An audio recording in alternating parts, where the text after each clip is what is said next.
Des milliers de manifestants se sont rassemblés à Paris, en début d'après-midi, samedi 21 septembre.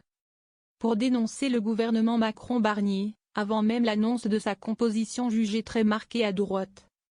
Plus de 2 mois après des élections législatives remportées sans majorité absolue par la coalition de gauche. L'appel a été lancé par la France insoumise, les écologistes ainsi que des associations féministes, étudiantes et environnementales, rapporte l'agence France Presse, AFP. LFI avait pour ambition d'augmenter la pression populaire après une première journée de contestation le 7 septembre. Qui avait réuni dans toute la France entre 110 000, selon les autorités, et 300 000, selon les organisateurs, manifestants de gauche. Cependant, les appels ont été peu suivis ce samedi, ils étaient 2200 à Marseille, selon la préfecture de police, contre 3500 lors de la précédente journée de contestation du 7 septembre. 400 à Bordeaux, quelques 200 à Angoulême et Nantes, une centaine à Strasbourg. À Paris ils étaient 3200, selon la préfecture de police. À titre comparatif, le 7 septembre, ils étaient 26 000, selon le ministère de l'Intérieur, et 160 000 manifestants, selon LFI. Je suis ici car ça ne correspond pas à ce qu'on a voté. Le Premier ministre représente un parti qui n'a presque rien eu aux élections. Je suis inquiète et en colère, à quoi ça sert de voter ? Indique une manifestante, Violette Bourguignon, 21 ans, étudiante en cinéma. Interrogée au départ de la manifestation parisienne place de la Bastille. Un gouvernement illégitime et un syndicat de perdants.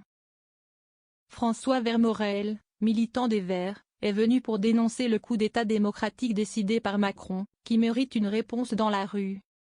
Il redoute notamment l'arrivée au ministère de l'Intérieur de Bruno Retailleau, qu'il accuse de racisme et d'homophobie. Ce n'est pas pour ça que les gens ont voté en juin, affirme-t-il. Depuis Marseille, où il manifestait, Jean-Luc Mélenchon a qualifié le futur gouvernement de syndicat de perdants, avec des personnages plus ou moins là pour un décor, un faux semblant. Et d'autres qui seront les vrais patrons, comme M. Retailleau, président du groupe majoritaire au Sénat. Si est-il un gouvernement illégitime?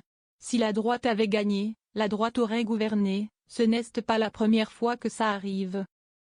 La caractéristique de cette équipe, ce n'est pas son orientation, si est son illégitimité, a accusé le leader insoumis. Le gouvernement de la Manif pour tous. Nous n'avons pas voté pour le gouvernement de la Manif pour tous, a taclé la chef des députés insoumis Mathilde Panot. En référence à la potentielle présence dans l'équipe Barnier de responsables de droite qui s'étaient opposés au mariage homosexuel, comme Bruno Retailleau ou Catherine Vautrin. Outre les filles, dont la chef de file a défilé dans la capitale, les organisations à l'origine de cet appel sont des syndicats étudiants, unions étudiantes et unions syndicales et lycéennes. Des ONG écologistes, Greenpeace, et féministes, Planning familial, Collectif Droits des femmes. Nous toutes, ou encore l'association altermondialiste Attaque. Les drapeaux visibles dans le cortège étaient en très large majorité ceux des formations politiques,